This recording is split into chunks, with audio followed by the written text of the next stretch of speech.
British advanced pain clinic, నొప్పి మాయం, surgery దూరం. For appointments 9155555563. వనస్థలపురంలో అరెస్ట్ అయినప్పుడు అక్కడ చంద్రశేఖర్ గారు ఇన్స్పెక్టర్ ఉండేవారు. ఆయన మీకు ఏ విధంగా ఇంటరాక్షన్ చేశారు? ఒక దశలో మిమ్మల్ని చంపాలని కూడా ప్లాన్ చేసినట్లుగా ఎన్కౌంటర్ చేద్దాం అనుకున్నారు, వాస్తవం అది? వాస్తవం సార్. ఎలా? అయితే నన్ను పట్టుకున్న తర్వాత 5 days ఎక్కడ దొరికారు మీరు అసలు? వనస్థలిపురం ఏరియాలో ఒక ఇన్ఫర్మేషన్ ఇస్తే వచ్చి పట్టుకున్నారు. పట్టుకున్న తర్వాత తీసుకుపోయి ఇంటర్వ్యూ చేశారు. చేసిన తర్వాత ఎన్ని గంటలు చేశారు? నైట్ పూట చేశారు. అయితే చేసిన తర్వాత ఏంటంటే వాళ్ళు మహబూబ్ నగర్ నుంచి కొంతమంది సిఏలు డిఎస్పీలు వచ్చారు ఆడికి. వచ్చి నా దగ్గర ఏమైతే ఉన్నాయో రికవర్ చేసుకోవాలని చెప్పేసి వాళ్ళు ఆడికి వస్తే అప్పటికి నా దగ్గర ఏం లేవు. ఆల్రెడీ శ్యామ్ సరెండర్ అయిన తర్వాత ఆయన చూపించడం అయిపోయింది. నేను కూడా అప్పుడు బయటకు వచ్చే క్రమంలోనే అరెస్ట్ అయినా, లేకుండా నేను కూడా సరెండర్ అయిపోయేటాన్ని. అయితే పక్క చంద్రశేఖర్ సార్ ఖచ్చితంగా ఎన్కౌంటర్ చేసేయాలని ఫిక్స్ అయిపోయాడు. అయితే నేను ఎన్కౌంటర్ చేస్తానుకోలేదు, భయపెట్టిస్తారేమో అనుకున్నా.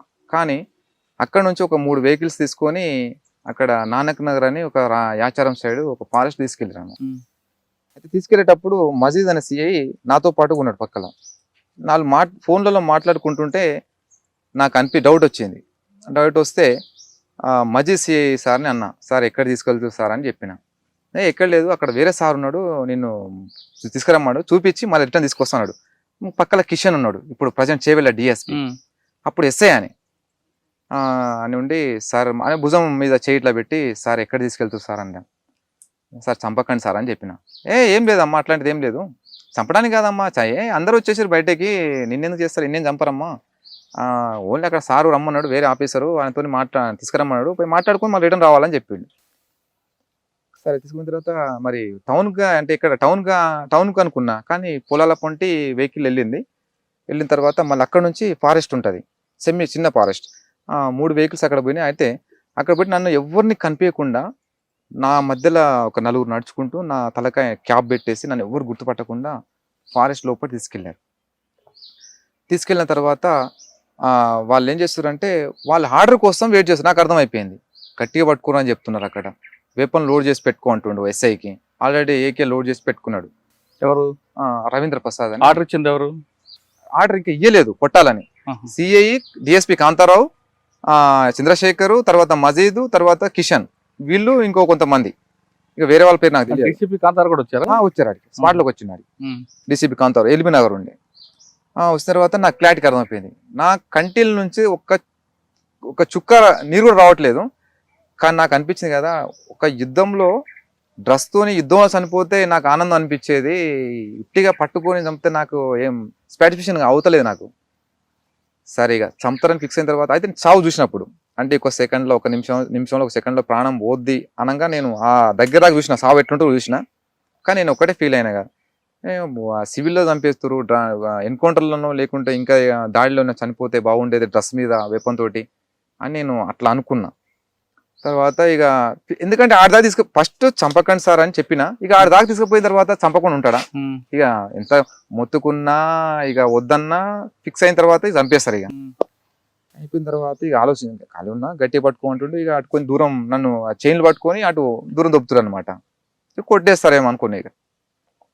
ఇక కొంచెం బాధ అనిపించింది ఒక పక్కన, ఎందుకంటే అప్పటికి ఆ అమ్మని చూడలే ఒక 6-7 సంవత్సరాల నుంచి. సరే కొట్టేస్తారేమో అనుకున్నా. ఇక సైలెంట్గా ఉన్న తర్వాత ఫోన్లు వస్తూ ఉన్నాయండి. వస్తే మళ్ళీ ఫారెస్ట్ లోపల తీసుకుపోయిన తర్వాత ఎవరు ఫోన్తో వచ్చిన నా చెవులు మూయమన్నారు. గట్టిగా చెవులు మూస్తే నాకు పక్కన ఏం మాట్లాడుకుంటున్న విషయం కూడా నాకు వినిపించలేదు. తీసిన తర్వాత ఇక చంద్రశేఖర్ సి నన్ను ఎప్పుడు కొట్టాలా, ఎప్పుడు ఫైర్ చేయాలా, ఎప్పుడు చంపాలని చూస్తున్నాను. తర్వాత మళ్ళీ ఫారెస్ట్ నుంచి మళ్ళీ ఆయన నెత్తిగోకుంటా సరే పాండి అని చెప్పేసి మళ్ళీ తీసుకొని వస్తున్నాడు. అయితే ఒక కానిస్టేబుల్ అన్నాడు, ఏం కాదు నీకు ఏం చేయరు, ధైర్యంగా ఉండు అని. పాపం ఆ కానిస్టేబుల్ కూడా ఏడ్చింది సార్, ఎందుకంటే కళ్ళలో నీళ్ళు చూసిన. అంటే అక్కడ సిచ్యువేషన్ బట్టి అప్పుడు అనుకున్నా, అరే పోలీసులు కూడా మన మానవత్వం ఉన్న వాళ్ళు ఉంటారు కదా అనుకున్నా. మిగతా వాళ్ళకి ఎవరికి మానవత్వం లేదు. తర్వాత మళ్ళీ ఫోన్ వచ్చింది, మళ్ళీ ఫోన్ రాగానే మళ్ళీ ఫారెస్ట్ తీసుకుపోయారు. నాకు ఇక డైలామ్లో పడ్డా, ఏమైతే పోయిన తర్వాత మళ్ళీ ఏదో ఫోన్ సార్ సార్ సార్ అని చెప్తూ ఫోన్ రాగా సార్ సార్ అని అంటుండు. తర్వాత మళ్ళీ రిటర్న్లో పోస్తుంటే చంద్రశేఖర్ పాప అంటుండు, అంటే ఆపండి అని చెప్పి మరి రిటర్న్ తీసుకురా అంటుండు ఫారెస్ట్లోకి. అక్కడ ఫారెస్ట్ కొంచెం ముందు పొలాలన్నమాట. అట్లా 4 times అట్లా పోవడం రావడం 4 అవర్స్, మళ్ళీ లాస్ట్ ఫారెస్ట్ తీసుకుపోయింది. మళ్ళీ లేదు సార్ ఖచ్చితంగా కొట్టాల్సింది సార్, కొట్టేయాలి సార్ అది అని పైన అధికారిని అడుగుతున్నాను. నాకు అర్థమైంది అక్కడ ఉన్న డీసీపీ, ఏసీపీ, వీళ్ళు సిఏలు, డిఎస్ వీళ్ళే ఉన్నారు. తర్వాత అనుకునే ఇక కానీ వాళ్ళు పైన అధికారి ఎవరో కానీ వద్దని చెప్పినట్టు సార్ అని. అప్పుడు కొత్తకోట శ్రీనివాసరెడ్డి ఐజీగా ఉన్నాడు. అని అన్నాడంటే విక్రమ్ నాకేం తెలియదు, ఆల్రెడీ ఎంతో మంది సరెండర్ అయిపోయి రమాకాంత్ వాళ్ళంతా, ఆయన కూడా సరెండర్ చేయండి, ఏమవుతుంది ఉన్నది ఒకటే కదా, సరెండర్ చేసేయండి అని చెప్తే సరెండర్ చేయమని చెప్పిండంట. సరెండర్ చూపించండి ఎంతోమంది వచ్చారు కదా అని ఆయన చెప్పిన విషయం నాకు తెలిసింది శ్రీనివాసరెడ్డి సారు. ఇక ఆ చంద్రశేఖర్ సార్ ఏమంటుండే అప్పుడు సిఐ, నెత్తికోకుండా నీకు నూకలు ఉన్నాయి అంటుండ అనమాట. ఇక నీకు భూమి మీద నూకలు ఉన్నాయా అని చెప్పేసి ఒక దెబ్బ కొట్టిండు. ఇక అనే నీకు కొట్టినా కొట్టకపోయినా ఇక సరే 10 అయినా కొట్టు, ఇక ఏం కాదులే, సంపోద్ అనేది అయితే ఆర్డర్ అయితే వచ్చింది. ఇక అనుకున్న తర్వాత ఇక తీసుకొచ్చి వెహికల్లో తీసుకొచ్చి ఒక 2 days తర్వాత రిమైండ్ చేసి ఈ 2 రోజులు బాగా కొట్టారా? మొత్తం 5 రోజులు కొట్టుకోరు. 5 రోజులు బాగా కొట్టారు. అంటే ఎలాగ 3rd degree లేదు మామూలుగా? సార్ ఎస్ఐ కంటే ఒక పాండ్ అది హనుమంత్ రెడ్డి అని ఒక కానిస్టేబుల్, ఇక రెడ్డి అనే పొగరో మరి ఏమో తెలియదు కానీ ఫస్ట్ నా క్యాస్ట్ అడిగిండు, బీసీ కుర్మా అని చెప్పిన. ఇక మీ పేరు ఏం పేరు సార్ అని అడిగిన, రెడ్డి అని కనిపిస్తలేదా అంటున్నాను అనమాట. అంటే సరే అని చెప్పేసి ఆయన బాగా కొట్టిండు సార్ ఆయన. నా చెవులకు ఇక్కడ నుంచి ఈ ఏళ్లతో కొడిస్తే ఈ చెవులు గోర్లు మొత్తం దిగినాయి లోపల, బాగా నడుల మీద బాగా తన్నిండు. 3rd degree కంటే అంత 3rd degree ఏం కాదు, కాకపోతే లబ్బర్తో బాగా కొట్టారు. ఇక వాళ్ళు ఎగిరేది ఇష్టం వచ్చినట్టుగా ఎగిరి తన్నడము, అక్కడ వచ్చిన స్పెషల్ పార్టీలతో తనిపేయడము. అక్కడ మిస్ అయ్యారు మీరు. ఇంకొకసారి ఒక ఎస్ఐ మీకు మాట్లాడుతూ ఆయన కూడా వదిలిపెట్టాడు కదా? అవును సార్. అది అయితే ఆ రోజు ఏమైందంటే సార్, ఉడిమిల్లలో మేము ఒక బహిరంగ సభ పెడుతున్నాం, పెట్టాలని పార్టీ తీర్మానము. మేము ఒక 35 మంది కలిసి ఉడిమిల్లకు, అంటే మా సామాన్లు మా కిట్టి బ్యాగులంతా కూడా ఒక దగ్గర పెట్టి ఓన్లీ వెపన్స్ తోటి మాత్రమే గ్రామంలోకి పోయి అక్కడ మొత్తం మేము నినాదాలు ఇచ్చి అక్కడ గ్రామ సెంటర్లో మీటింగ్ జరుగుతుంది. అయితే వచ్చే బస్సులు అంటే మధ్యమడు జాతర బాగా సాగుతుంది, అప్పుడు వెహికల్స్ వస్తూ ఉంటాయి, వాళ్ళందరూ కూడా మీరు ఆపండి జాగ్రత్తగా. ఆపితే అక్కడ వచ్చిన జనాలు కూడా దిగుతారు, వాళ్ళు కూడా మీటింగ్లో అటెండ్ అవుతారు. అటెండ్ అయితే మీటింగ్ కూడా సక్సెస్ అవుతుందని చెప్పేసి చెప్తే సరే అని చెప్పి నేను రోడ్ మీద నేనున్నా, సాగర్ ఇంకొక భాస్కర్ అని కూడా ఉన్నాడు, ముగ్గురు, ఇంకో అరుణ్ అని ఇంకో అతను ఆయన ఎన్నుకొని చనిపోయిన తర్వాత. అయితే చాలా మంది వెహికల్స్ దిగుతున్నారు, లోపలికి పోతున్నారు, నేను మీటింగ్ అటెండ్ అయిన తర్వాత ఒక బస్సు వచ్చింది. అయితే వీళ్ళు ఏం చేసినంటే కొంతమంది టీం మీద వాళ్ళ వేరే వాళ్ళతో మాట్లాడుకుంటే వాళ్ళు రోడ్ మీద ఉన్నారు. నేనే బస్సు రాగానే షార్ప్గా ఏం చేసినంటే ఇక్కడ మీటింగ్ ఉంటే నేను ఇటు సైడ్ వచ్చి నేను బస్ డ్రైవర్ దగ్గర పోయినా, అక్కడ నుంచి బస్సు వస్తుంది కాబట్టి ఇటు సైడ్ పోయి బస్ డ్రైవర్ని అడిగిన అనమాట, లైట్లే ఏమని చెప్పిన. అంటే అన్న పోలీసులు ఉన్నారని చెప్పిండు. అంటే పోలీసులు అని చెప్పలేదు, కానిస్టేబుల్ ఉన్నారని. నాకు కానిస్టేబుల్ ఉన్నారంటే ఒక్కడున్నాడా, ఎవరు ఎంతమంది అని చెప్పిన. లేదన్నా. అయితే అప్పటికి ఏంటంటే మమ్మల్ని చూసిండు ఎవరు, వెంకటేశ్వర అని అప్పుడు అమరాబాద్ చేస్తుండే. ఆయన ఏం చేసిండు, లైట్ లేదని చెప్పి లైట్ బటన్స్ దగ్గర వచ్చి వేయడం పెట్టినమాట డ్రైవర్ దగ్గరికి.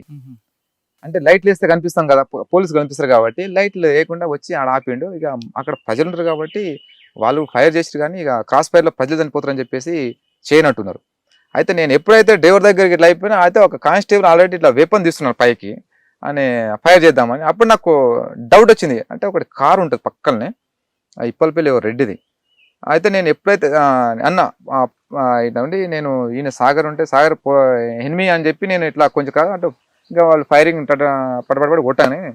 ఇక అక్కడ నుంచి నేను ఒక్కడిని ఇటు వెళ్ళిపోయినా, నేను ఫైర్ చేసుకుంటా పైకి ఓన్లీ, అంటే బస్సులో జనాలు ఉన్నారు కాబట్టి చనిపోతారు సార్, నేను చెయ్యమట్ట.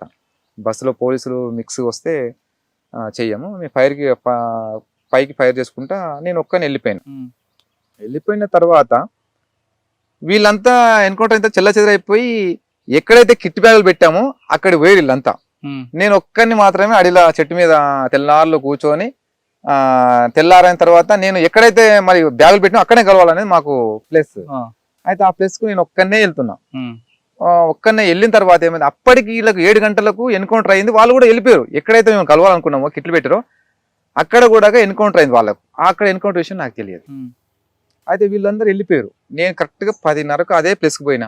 నిశ్శబ్దంగా ఉంది, కిట్టి బ్యాగులు లేవు, ఎవరు లేరు. వీడికే కదా రమ్మని చెప్పింది, ఎవరు లేరు కదా అని అనుకున్నా.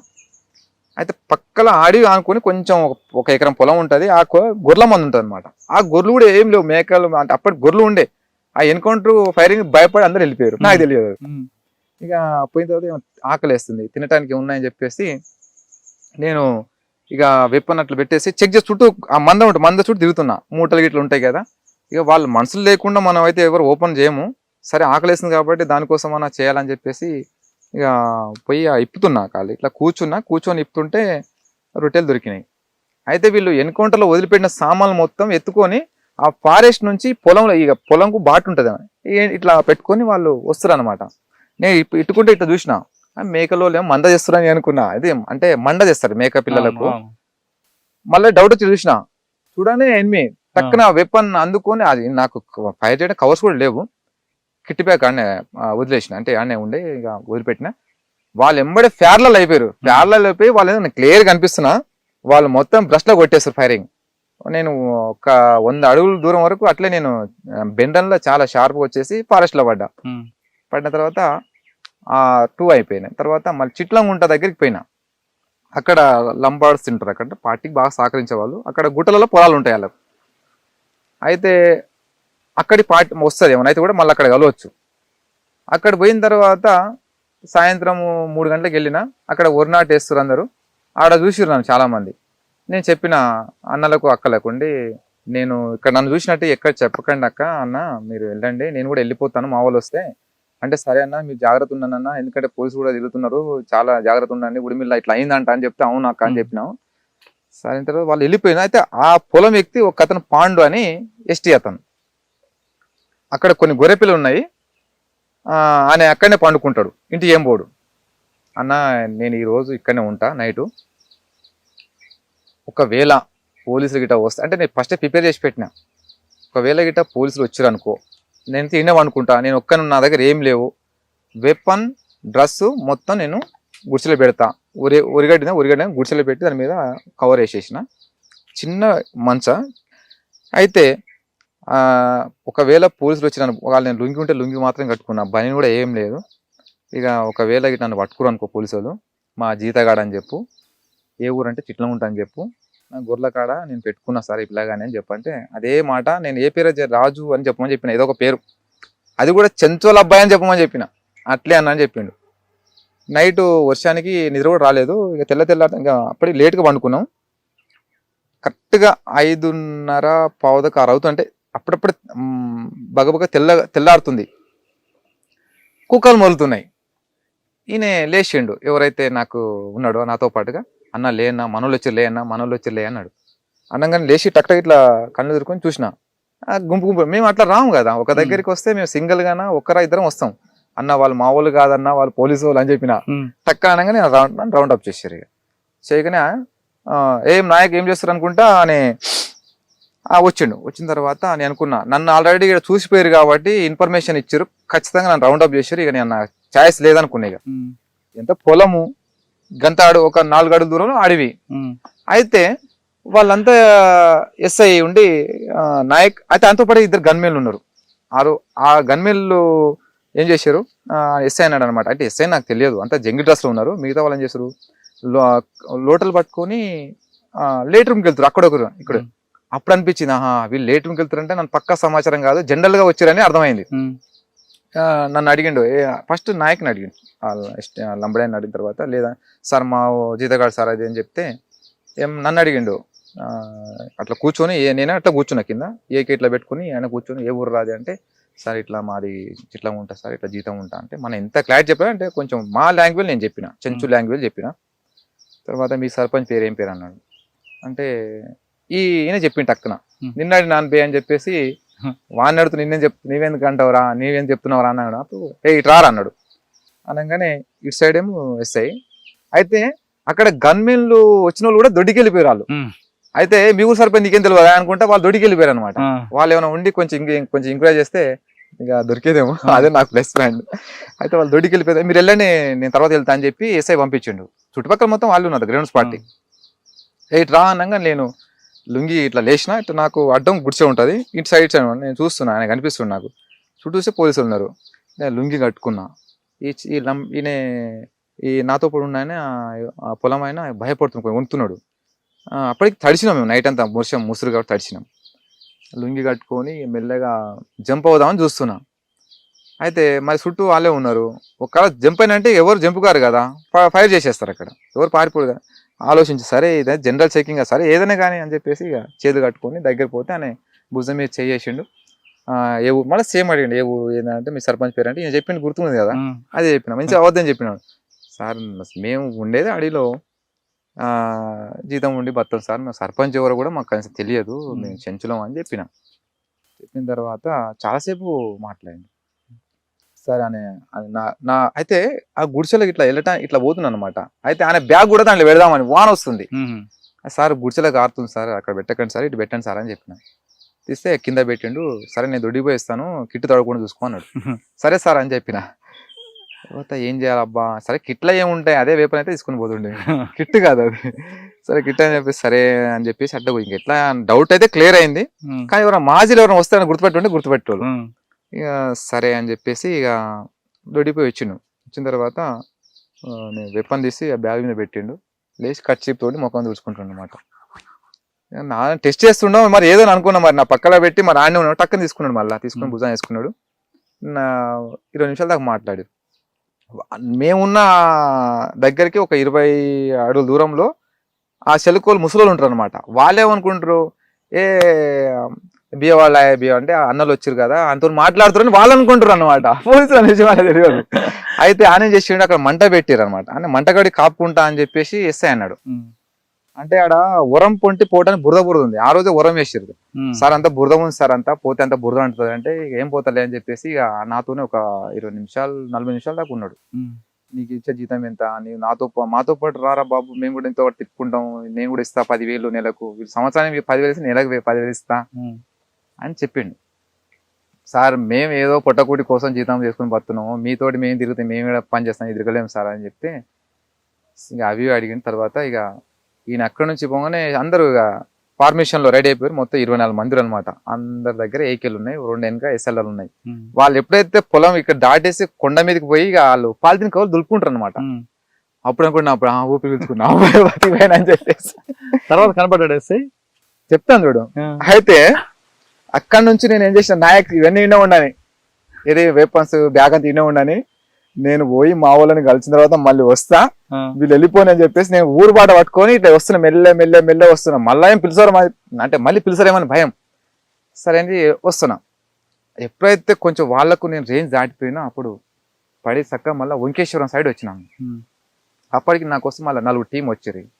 వచ్చిన తర్వాత వాళ్ళు తీసుకున్న తర్వాత మళ్ళీ ఇదే రూట్లో రావాలి. మళ్ళీ ఏం జరిగింది ఏంటంటే మళ్ళీ చెప్పిన తర్వాత మళ్ళీ వెపన్ ఏడుందంటే అక్కడే ఉందంటే సరే పా అని చెప్పి మళ్ళీ వచ్చినాం. అన్న నన్ను చంపుతుండే కాదు అన్న, నువ్వు వెపన్ పెట్టిపోయినావు, ఈడ తుపాకి పెట్టిపోయినావు అని చెప్తే. అయితే వంకేసిన కలిసిన తర్వాత ఒక అతను ప్రజెంట్ హోమ్ గార్డ్ చేస్తుండు పదరాలో, మల్లేష్ అని. అప్పుడప్పుడు వచ్చి ఒక 6 నెలలు అయింది అంతే. ఫస్ట్ ఎన్కౌంటర్, భయపడ్డాడు. నేను ఉండను, నేను పోతా అని చెప్పేసి అన్నాడు. సరే పోమని చెప్పేసి పంపించినాం. అయితే ఈయన సరెండర్ అయిన తర్వాత సార్ ఇక అడిగిరు ఎక్కడెక్కడ తిరిగాను, సార్ ఇట్లా పలానా దగ్గర విక్రమ్ దొరికిండు, మీరు పట్టుకుంటే ఎంబడే చార్సిన ఎస్పీ మేడం, ఆ పార్టీ ఇన్ఛార్జ్ ఎస్ఐ కూడా పిలిపించి ఆయనని గట్టిగా వారిని మళ్ళీ 6 months మళ్ళీ ట్రైనింగ్ పంపించి. అయితే ఇక నేను అనుకున్నా చెప్పేది లేకుండే, సరే అది జనరల్ చెకింగ్ లో అది అయిపోద్ది కానీ ఇక అవసరమా. అయితే నా పేరు సత్యయ్య, పెద్ద కొత్తపల్లి ఎస్ఐ చేసిన. బుల్లెట్ ద్వారా కాదు బ్యాలెట్ ద్వారా ప్రజాస్వామ్యం సాధించవచ్చు అంటున్నారు విక్రమ్ అలియాస్ సీను. ఎక్కడో అడవిలో ఉండి బుల్లెట్తో మీరు నిత్యం పోరాటం చేస్తే ఇటు ప్రజలకి లాభం ఉండదు, అటు మీ కుటుంబాలకి లాభం ఉండదు, కేవలం తూటాలకు మీరు బలవుతారంటూ చెప్తున్నారు. ఖచ్చితంగా మీరు ప్రజాస్వామ్యంలో రండి, జనజీవనసుందో కలిసి ఇక్కడ కూడా పోరాటాలు చేసి మీరు కూడా రాజకీయ నాయకులుగా కాకుండా ఒక మంచి ప్రజాస్వామ్యం నెలకొల్పాలంటే మీలాంటి వాళ్ళు రావాలి, బ్యాలెట్తో పోటీ చేయడం చెప్తున్నారు. ఇకపై ఛత్తీస్గఢ్లో కాల్పులు మూత ఆగాలంటే ఖచ్చితంగా ఛత్తీస్గఢే కాదు జార్ఖండ్ ఏఓబీలో కాల్పులు మూత ఆగాలంటే ఖచ్చితంగా చర్చల ద్వారానే ఇది సాధ్యం అంటూ విక్రమ్ చెప్తున్నారు. ఇది ఈ విక్రమ్తో ఎక్స్క్లూజివ్ ఇంటర్వ్యూ. వచ్చే వారం మరో గెస్ట్ మళ్ళీ కలుద్దాం. అంతవరకు నమస్తే. థ్యాంక్ యూ విక్రమ్, మంచి సందేశం ఇచ్చారు.